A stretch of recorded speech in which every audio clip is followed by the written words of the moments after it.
नाजिया इलाही जी, में कानून से सरकार नहीं चाहिए, सरकार का कानून चल रहा है, सीरिया कानून चल रहा है पश्चिम बंगाल के अंदर में।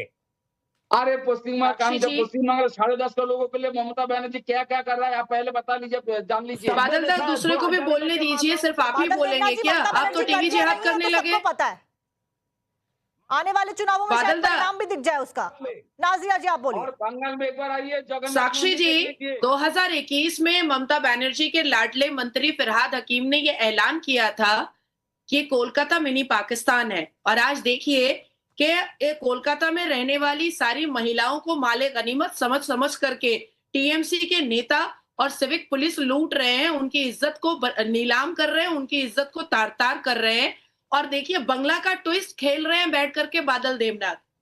अरे साक्षी जी बंगला अगर नहीं समझ रही हैं, हम लोग तो समझ रहे हैं। बादल दा क्यों बेवकूफ बनाने की कोशिश कर रहे हैं, खुद को भी और पूरे जनता को भी मत बनाइए बेवकूफ। बादल दा, साक्षी जी बहुत इंपॉर्टेंट बात मैं आपको बोलना चाहती हूँ कि बहुत आराम से अभी भाई साहब मैंने आपको टाइम दिया, कई बार दिया, इतना तो मैंने नाजिया जी को नहीं दिया। केस जितनी हल्की है ना अलीपुर कोर्ट में, वो हमने पढ़ा, वो हमने देखा, और केस डायरी के बाद अब चार्जशीट इतनी हल्की दी जाएगी कि नासिर खान की तरह उसका भी बेल हो जाएगा।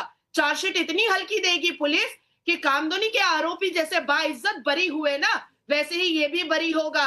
और लिख लीजिए अभी बादल दा कि सबसे पहले आप लोग वो ज़ेब अहमद को छुड़वाएंगे, क्योंकि जो गाय दूध देती है उसका लाख खाना तो पड़ेगा, और टीएमसी का जो छात्र नेता है उसको छुड़वाएंगे। उनको केस हल्का कर देगा पुलिस किस हिसाब से पॉस्को के मामले में थाना में पंचायती करती है, ये मेरे से छुपा हुआ नहीं है बादल दा, ये मेरे से छुपा हुआ नहीं है। 1-2 करके रेपिस्ट का प्रत्येक पुलिस स्टेशन में पॉस्को के मामला में, इफ टीजिंग के मामले में, मोलेस्टेशन के मामले में, रेप के मामले में, पंचायती होती है मामले में, बादल देवनाथ जी करके मामले को आगे क्या करने वाली है आपकी सरकार? टीएमसी की सरकार पश्चिम बंगाल में है, लगातार मामले पश्चिम बंगाल से सामने आ रहे हैं। विद इन 30 सेकंड्स आप बताइए आगे कैसे कार्रवाई होती हुई नजर आएगी, और कैसे ये मेक श्योर किया जाएगा कि महिलाएं पश्चिम बंगाल में सुरक्षित है और उनके लिए कोई टाइमिंग नहीं है, वो जब चाहे तब बाहर जा सकती है। बादल देवनाथ जी।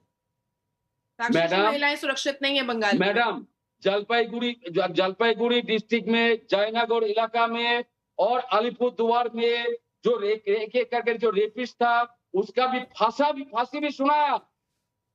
बहुत सारे ऐसा वेस्ट बंगाल में रिपोर्ट है जो फांसी हुआ है। तो बादल दा मुझे 10 फांसी की सजा बताइए, 10 फांसी की सजा बताइए मुझे। अरे बादल दा, नासिर खान को क्या बात है? नासिर खान को बेल क्यों हुआ? घर को तोड़ देंगे, नासिर खान को बेल कैसे हो गया? एक बार फिर से पश्चिम बंगाल से रेप का केस सामने आता है। महिला मुख्यमंत्री होने के बावजूद रेप का केस सामने आता है, और महिला मुख्यमंत्री 3 दिन से साइलेंट मोड पर है, और इसी वजह से सवाल खड़े किए जा रहे। खाकी का खौफ क्या सच में पश्चिम बंगाल में खत्म हो गया है? क्या सच में महिलाएं सुरक्षित नहीं है पश्चिम बंगाल में? सवाल जस कतर से। बहुत बहुत शुक्रिया आप सभी का जुड़ने के लिए हमारे साथ।